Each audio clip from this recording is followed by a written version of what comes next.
1 de Coríntios 11, 20, quando a ceia já não é ceia. John MacArthur disse, comentando esse trecho que nós leremos, que o banquete para a celebração da ceia na igreja de Corinto estava tão pervertido que havia se tornado um simulacro pecaminoso e egoísta, completamente descaracterizado da verdadeira realidade da mesa do Senhor. Então, eu gostaria de ler com os irmãos o que Paulo, então, fala nesse trecho da sua epístola e juntos aqui meditemos sobre o que é a ceia e como nós não devemos participar da ceia do Senhor, como nós não devemos tratar a mesa do Senhor. Ele diz assim no verso 20, quando, pois, vos reunis no mesmo lugar, não é a ceia do Senhor que comeis, porque ao comerdes, cada um toma antecipadamente a sua própria ceia, e a quem tenha fome, ao passo que há também quem se embriague. Não tendes, porventura, casas onde comer e beber, ou menosprezais a igreja de Deus e envergonhais os que nada têm? Que vos direi? Louvar-vos-ei?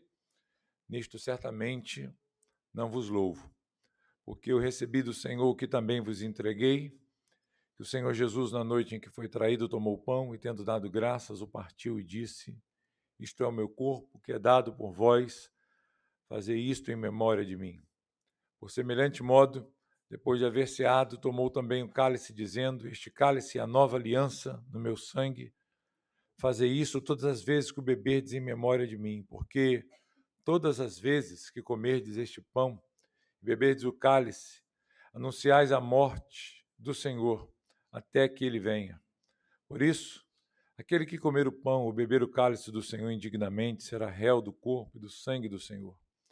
Examine-se, pois, o homem a si mesmo, e assim coma do pão e beba do cálice. Pois quem come e bebe sem discernir o corpo, come e bebe juízo para si. Eis a razão por que há entre vós muitos fracos e doentes, e não poucos os que dormem. Porque se nos julgássemos a nós mesmos, não seríamos julgados. Mas quando julgados, somos disciplinados pelo Senhor para não sermos condenados com o mundo. Assim, pois, irmãos meus, quando vos reunis para comer, esperai uns pelos outros. Se alguém tem fome, come em casa, a fim de não vos reunirdes para juízo. Quanto às demais coisas, eu as ordenarei quando for ter convosco. Louvado seja Deus pela sua santa palavra nessa manhã. Queridos, existe aqui algumas lições ensinadas por Jesus na ceia e relembradas por Paulo ao escrever essa carta à igreja de Corinto. Ao olhar para a ceia estabelecida por Jesus, nós podemos saber de que forma nós devemos proceder quando nós a realizarmos. Hoje é um dia que, na maioria das igrejas evangélicas, pelo menos no nosso país, os crentes se reúnem para celebrar a ceia do Senhor. E como é que nós devemos celebrar a ceia? Como é que nós devemos realizá-la quando, como congregação, como igreja do Senhor reunidas, nós nos encontramos diante da mesa de Cristo para comermos do pão e bebermos do cálice, que representam o sangue de Jesus e o seu corpo. São figuras que apontam para esta realidade. Jesus disse, nós vimos no texto, isto é o meu corpo. Ele, ao apresentar ali naquele banquete de Páscoa, e inaugurando então assim a ceia, a expressão da ceia, ele pega o pão, parte o pão, distribuindo aos discípulos, e ele disse, isto é o meu corpo. Paulo aqui, ele relembra essa realidade do que Jesus disse, e ele diz aos coríntios que o que eles estavam fazendo não era a ceia do Senhor. Se por um lado Jesus disse, isto é o meu corpo, Paulo está dizendo para aquela igreja, isto não é ceia. O que vocês estão fazendo não é ceia do Senhor, pode ser qualquer coisa, mas não é a ceia do Senhor que vocês estão comendo. Na igreja de Corinto, meus irmãos, a ceia do Senhor havia perdido completamente a sua característica. Ela já não podia mais ser chamada e considerada ceia do Senhor. Era apenas uma refeição que aqueles crentes ali estavam fazendo. Uma grande celebração, talvez uma grande festa, mas não poderia ser dito que aquele momento era a ceia do Senhor que estava sendo ministrada. E a pergunta é: o que distingue, então, a ceia do Senhor de uma refeição qualquer? O que distingue a ceia do Senhor de simplesmente um momento que a gente vem, toma um pouco de vinho, come um pedaço de pão, uma simples refeição. Há elementos espirituais presentes aqui, há ensinos trazidos por Jesus que nos mostram e apontam a realidade da ceia. E quando essas realidades, essas verdades são tiradas do momento em que nós estamos participando da mesa do Senhor, quando essas realidades são subtraídas, tiradas do momento da comunhão, nós apenas participamos de uma refeição qualquer. Então, a pergunta que fica é, à luz do tema da nossa exposição aqui, quando é que a ceia já não é mais ceia? Quando é que a ceia não pode mais ser chamada ceia do Senhor? E eu separei aqui para os irmãos alguns pontos para nós refletirmos. Primeiro, quando Cristo, que é o Senhor da ceia, aquele que é apontado na própria ceia, nos próprios elementos da ceia, ele não é mais honrado. Quando Cristo deixa de ser honrado na celebração da sua própria mesa, nós estamos perdendo, então, o valor da mesa do Senhor. Se os irmãos olharem aí, o verso de número 21, na primeira parte do versículo 21, ele diz assim: porque ao comerdes, cada um toma antecipadamente a sua própria ceia.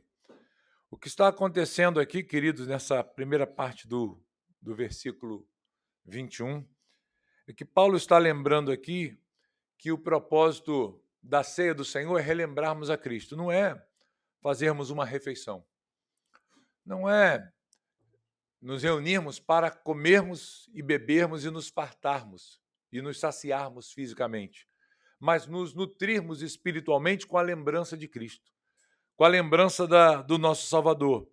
E aqui Paulo está mostrando que o propósito foi corrompido e a essência foi perdida, porque aquele momento estava se tornando uma ceia particular. Não era mais a ceia do Senhor, mas a ceia de um certo grupo da igreja. Provavelmente o que estava acontecendo na igreja de Corinto é que ela estava dividida em partidos, em grupos, e no momento ou no dia da celebração da ceia do Senhor, grupos se formavam e cada um, então, se banqueteava e se regalava ali nos alimentos, na comida, na bebida. Ele vai dizer que até o ponto de se encontrarem embriagados. E Paulo, então, mostra que já não era mais a ceia do Senhor, mas eles estavam tomando a própria ceia. A ceia, meus irmãos, ela é um memorial. Ela é um momento em que nós nos reunimos para nos lembrarmos de algo. É o momento que, ao comermos do pão e bebermos do sangue, do vinho, nós estamos relembrando e recordando aquilo que Cristo fez por nós e dando honra ao seu nome, honrando o seu sacrifício, honrando a sua entrega. Por isso que ele disse: isto é o meu corpo, este é o meu sangue, que foi derramado por vocês.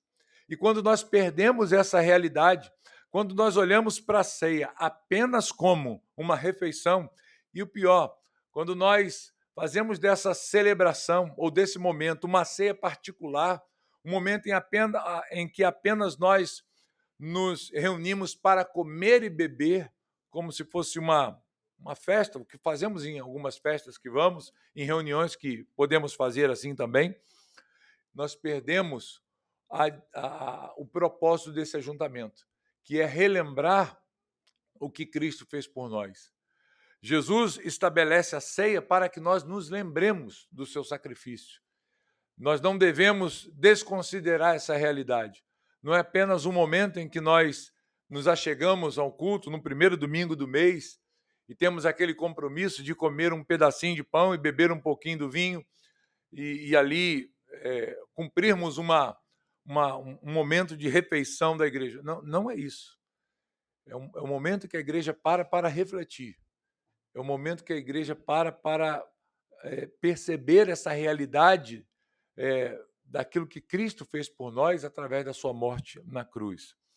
Um outro problema que, ainda nesse mesmo verso 21, que Paulo vai identificar aqui, nós podemos perceber, a ceia do Senhor ela deixa de ser ceia e passa a ser a nossa ceia ou qualquer outra ceia, quando no lugar da comunhão, que ela deve estar presente na ceia, quando no lugar da santidade, que está presente também na mesa de Deus, na ceia do Senhor, no momento da ceia, nós encontramos desprezo e nós encontramos profanação.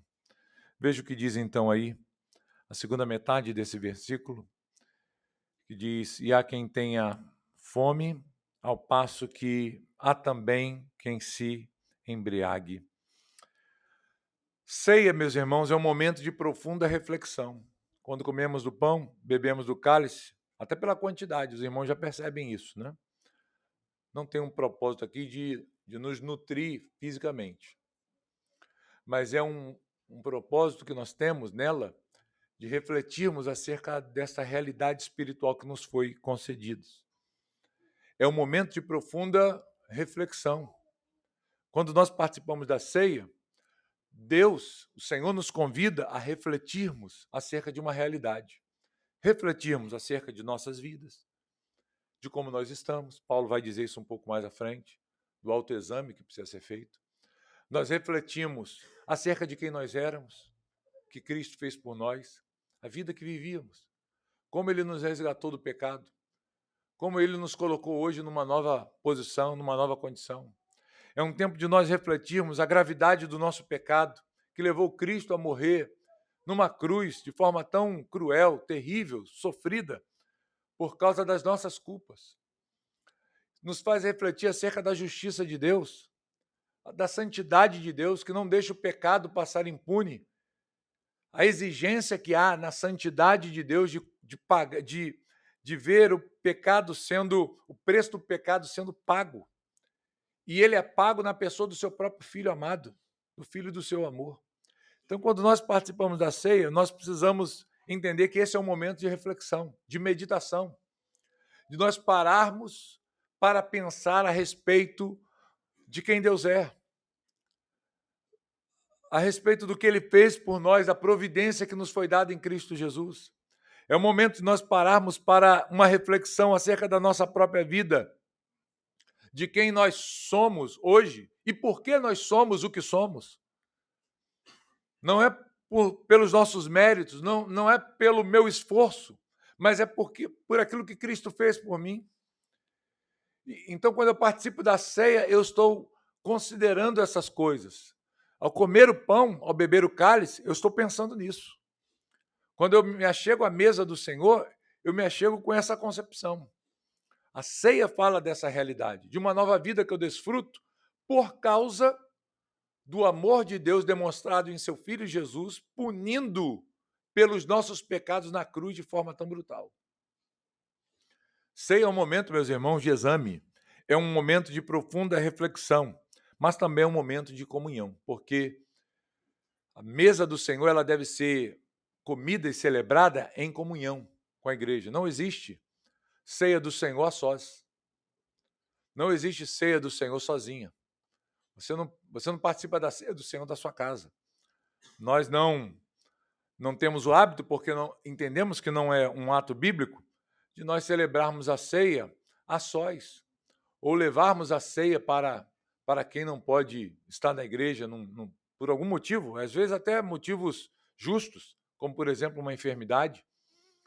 Nós entendemos que a ceia do Senhor ela deve ser celebrada quando a igreja se reúne. Não é quando eu apenas quero ou desejo fazer isso e sinto vontade de fazer. A ceia do Senhor não dá para ser feita como a gente viu sendo feita aí na época da pandemia, online. Pegue um pedaço de pão no seu armário, abra a sua geladeira, pegue um pouco de suco de uva ou vinho e beba junto aqui com a gente pela TV ou pelo celular. Batismo online, teve até isso, né? A ceia do Senhor, queridos, ela não se perfaz nessa realidade. Paulo diz: quando vocês se reúnem num lugar para celebrar a ceia, não é quando você sente vontade na sua casa e faz sozinho. A ceia do Senhor, ela deve ser celebrada como igreja. Ela deve ser celebrada quando a igreja está reunida em culto e em adoração ao Senhor. A igreja pode estar reunida em uma multidão, dependendo do tamanho, da proporção da igreja, ou ela pode estar reunida num grupo pequeno. Como nossa igreja é uma igreja pequena, mas ela deve sempre estar reunida para celebrar a ceia do Senhor. E a ceia deve ser sempre celebrada nesse contexto de culto, quando a igreja está reunida para adorar junto, nessa comunhão ao Senhor. Porque a ceia do Senhor fala de comunhão. A ceia do Senhor fala da comunhão que nós temos com Deus, em primeiro lugar. Dessa ligação que Jesus veio restabelecer com o homem, que foi quebrada no Éden. A ceia do Senhor aponta para esse vínculo que foi quebrado e restaurado na pessoa de Cristo. É num ato sacrificial de Cristo, morrendo na cruz pelos meus pecados, que o caminho foi novamente restabelecido. Que o homem passa a desfrutar desse livre acesso a Deus. O véu foi rasgado de alto a baixo. O caminho foi aberto. Nós temos, como diz o escritor aos Hebreus, essa oportunidade hoje e essa capacidade e essa confiança de nos apresentarmos diante do trono do Senhor diariamente e oferecermos a Ele sacrifícios de louvor por meio de Cristo Jesus, como nós vimos aqui nesta manhã no nosso texto litúrgico. A ceia do Senhor aponta para essa realidade que foi estabelecida pelo Senhor, essa comunhão que havia sido quebrada no Éden, com a desobediência de Adão, dos nossos pais. Quando o homem foi expulso da presença de Deus e impedido de retornar ao jardim, porque o Senhor colocou ali um anjo e uma espada, impedindo o acesso novamente do homem àquele lugar, e ele foi afastado completamente da presença de Deus. Quando Cristo veio, ele inaugurou ou abriu esse caminho através do seu sangue. Ele nos conectou novamente a Deus através do seu sacrifício. O sangue de Jesus nos purifica de todo pecado. Através do seu sangue, essa comunhão quebrada pode ser restabelecida. Uma comunhão que foi quebrada no Éden, do homem para com Deus. E agora Deus faz essa reconexão de Deus para com o homem através do seu Filho. Então, ceia, meus irmãos, nos deve remeter à comunhão que nós temos com Deus. E ela também, a implicação presente dessa realidade espiritual é a comunhão uns com os outros. Eu desfruto de comunhão com Deus, eu tenho livre acesso a Deus, eu posso me achegar a Deus por meio de Cristo Jesus, eu posso ter novamente comunhão a Deus, mas essa realidade se perfaz nessa esfera aqui, na comunhão que nós temos uns com os outros. Por isso que nós celebramos a ceia em comunhão. E no momento da participação da ceia, nós devemos ter isso em mente, que nós estamos não apenas tendo uma profunda reflexão de quem nós somos, quem éramos, como estávamos, o que somos agora, o que Cristo fez por nós, mas também a ceia nos remete à comunhão que nós desfrutamos com Deus e com os nossos irmãos, uns com os outros.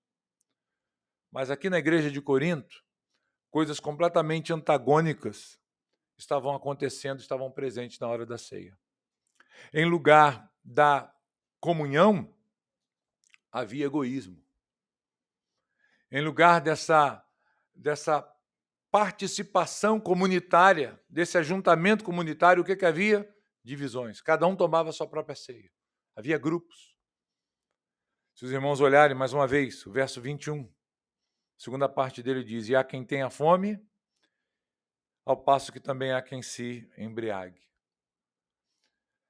Essa realidade vergonhosa acontecia na igreja de Corinto, porque alguns, Paulo vai dizer, tomavam a sua própria ceia. Havia grupos dentro da igreja que se banqueteavam no momento da celebração da ceia, enquanto alguns irmãos que nada tinham passavam fome, não tinham nada. Não eram possibilitados de participar da comunhão, porque parece que existia aqui uma separação dos irmãos. Então você imagina uma igreja que se reúne para participar da ceia, que fala de comunhão dividida. Um grupo ali, outro aqui, uma mesa farta ali, nada tendo a colar. Esse era o ambiente da igreja de Corinto. E não apenas isso. Não apenas faltava comunhão, e o que estava no lugar da comunhão era o egoísmo, mas no lugar da reflexão, da sobriedade ali, o que estava acontecendo ali era uma confusão a tal ponto das pessoas se embebedarem. Uma pessoa que está bêbada é uma pessoa que não tem sobriedade. Ela não percebe nenhuma realidade ao seu redor. Ela tem a sua mente afetada, os seus sentimentos, a sua percepção do mundo ao redor afetada.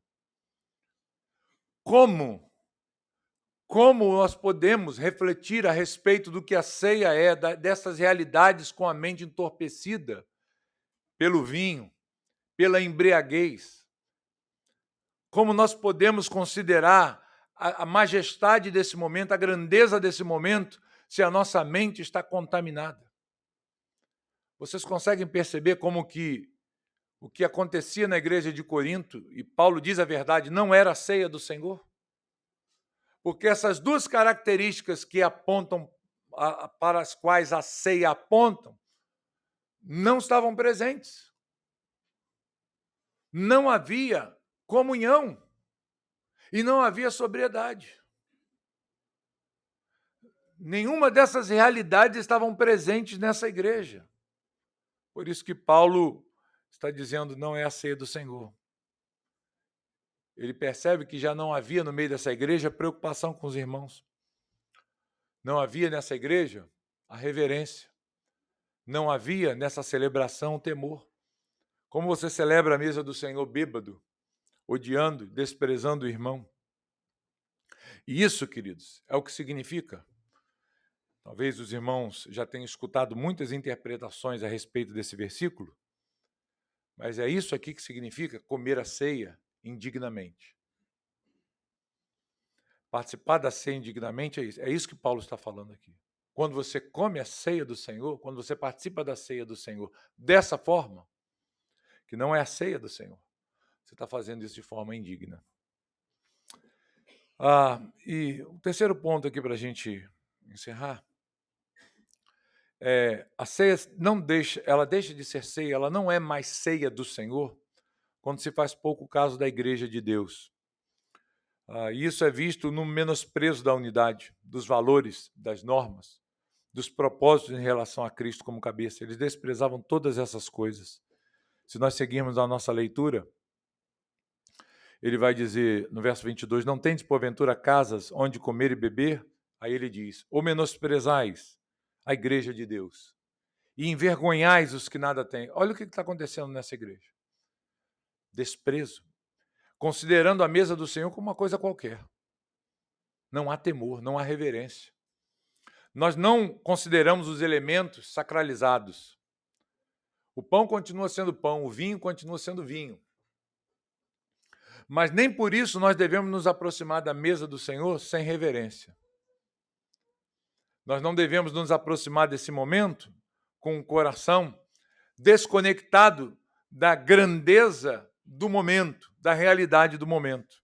E Paulo diz, vocês menosprezam a igreja de Deus, vocês desconsideram a igreja assim.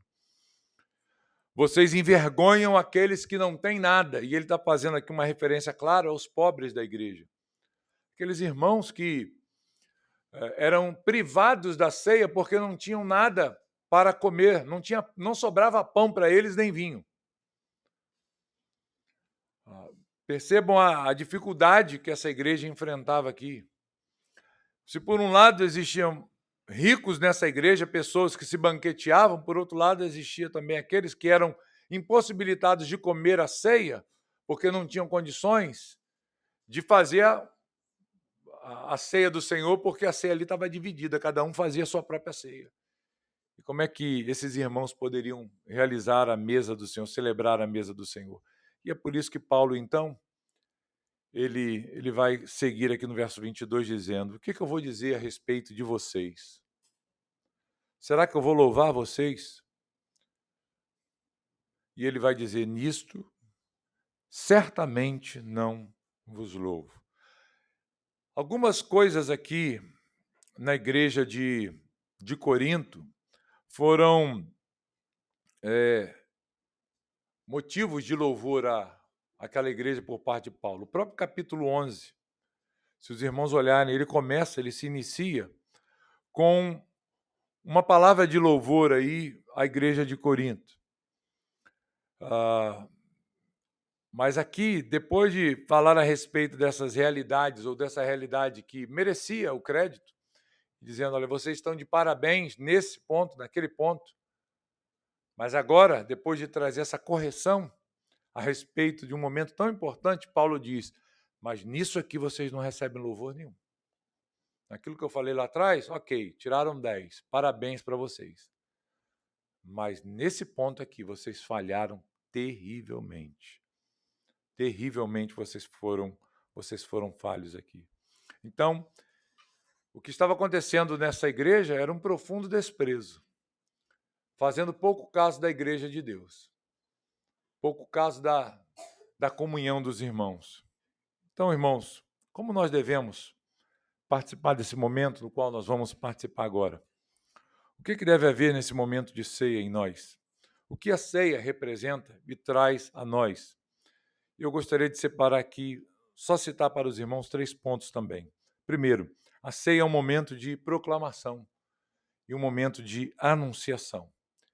E isso deve ser feito, como Jesus nos ensinou, até o último dia de nossas vidas, até o último dia da permanência da igreja nesse mundo, até que Cristo venha.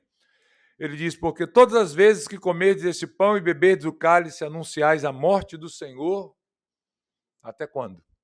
Até que ele venha. Isso significa que a ceia ela é uma proclamação. Quando nós participamos da ceia, nós estamos proclamando aquilo que Cristo fez por nós, anunciando o que Cristo fez por nós, não apenas dentro da igreja, do âmbito da igreja,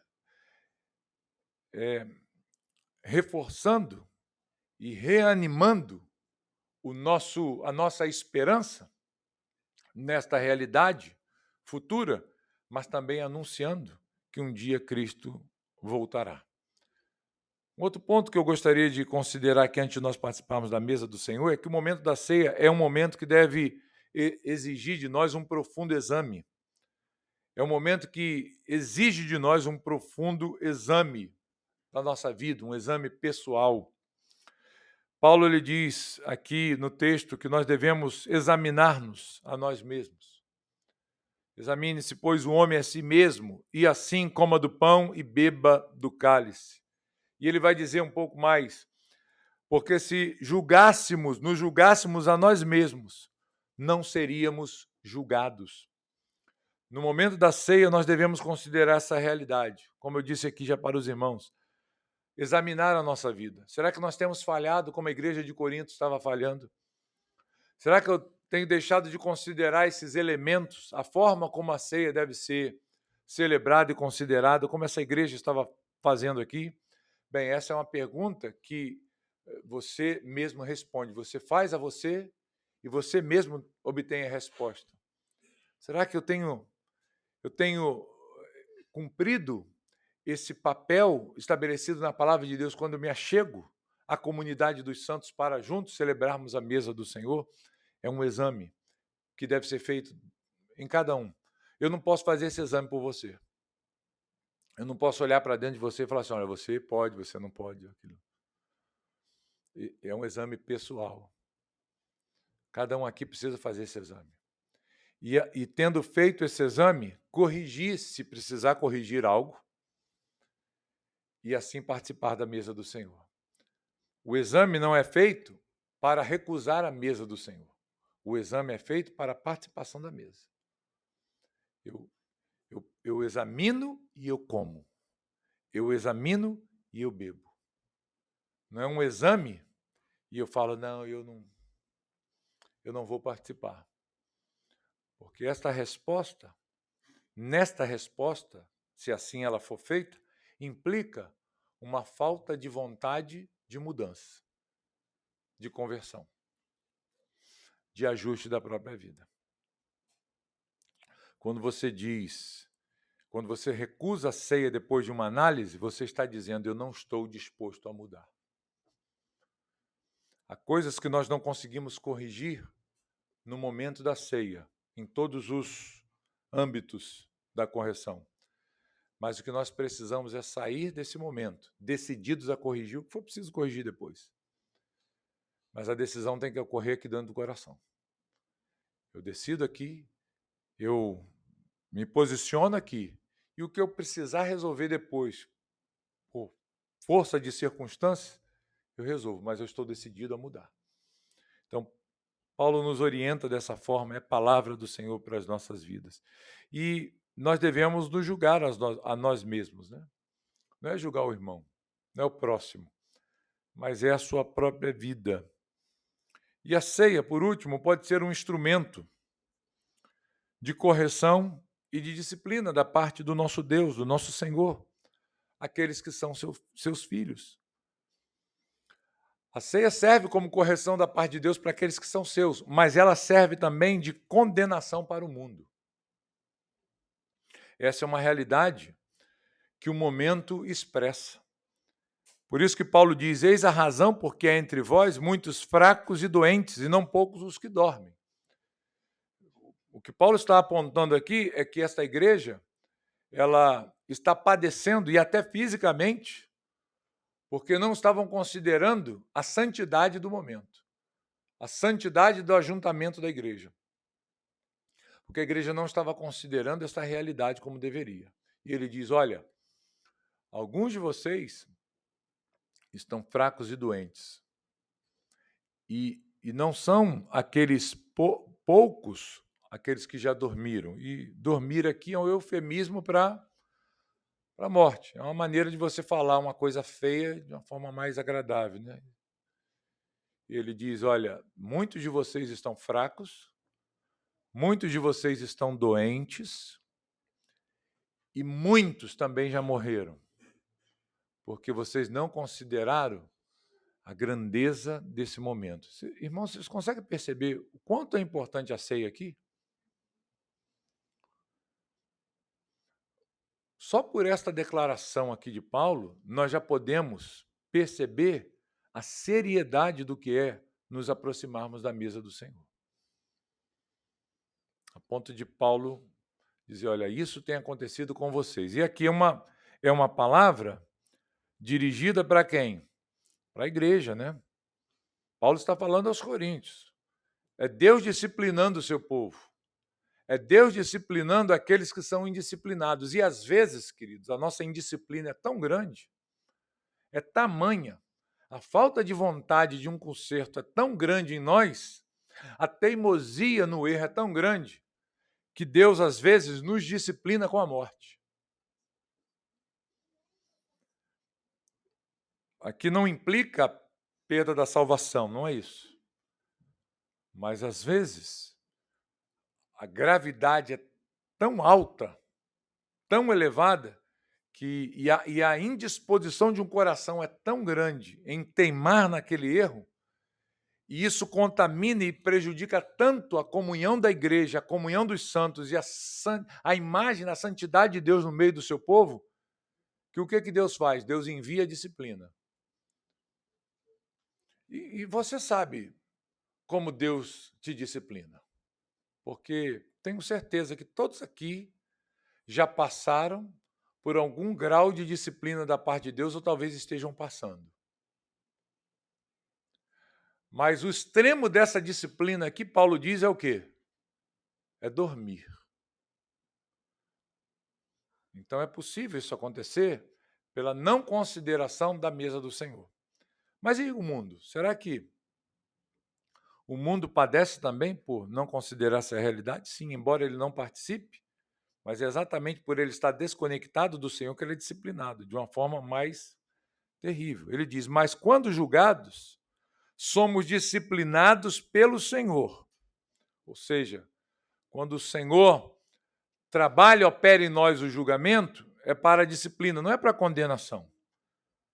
Para não sermos condenados com o mundo. E aqui ele fala de ser lançado no inferno.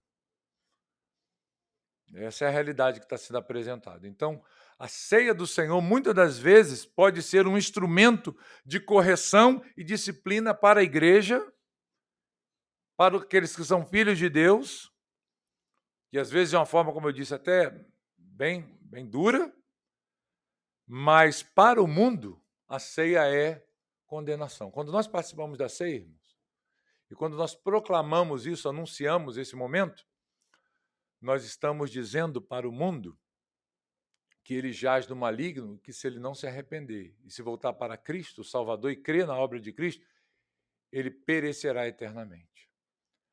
Deus nos disciplina para que não incorra a nós, não caia sobre nós a condenação do mundo. Então é bom ser disciplinado pelo Senhor, né?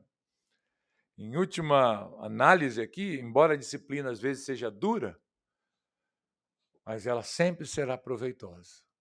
Porque para os filhos, ela não implica em condenação. Para o mundo é. Mas qual é o desejo do nosso coração, queridos? Será que nós estamos aqui reunidos para sermos disciplinados pelo Senhor? Não, né? Ninguém sai de casa no domingo pela manhã, domingo de ceia, de comunhão, para vir aqui comer e beber juízo para si, para receber disciplina. Nós gostamos de ser corrigidos, ensinados e instruídos pelo Senhor. É bom aprendermos com o Senhor. Quando a sua palavra entra em nós, né? E trabalha aqui dentro da gente, converte o nosso coração, nós somos ensinados, isso é bom, nós crescemos, somos alimentados pela santa palavra de Deus. Mas ninguém vem aqui com o objetivo de ser disciplinado, passar por disciplina, embora a disciplina seja boa. Então que nós, irmãos, nos acheguemos nessa manhã à mesa do Senhor, à mesa de Cristo, considerando essas coisas. A seriedade que é esse momento. Isso não implica um coração sisudo para celebrar a mesa do Senhor, né? Endurecido, triste, talvez, preocupado, temeroso, mas a ceia do Senhor nós devemos participar dela, celebrarmos, comermos e bebermos dela em alegria, mas também em santa reverência e temor, considerando essas coisas, repensando e relembrando o que Cristo fez por nós. Que Deus nos ajude, para que celebremos de forma agradável ao Senhor e recontemos a história da nossa salvação nessa manhã. Vamos orar ao Senhor, preparar nossos corações para participarmos da mesa do nosso Deus.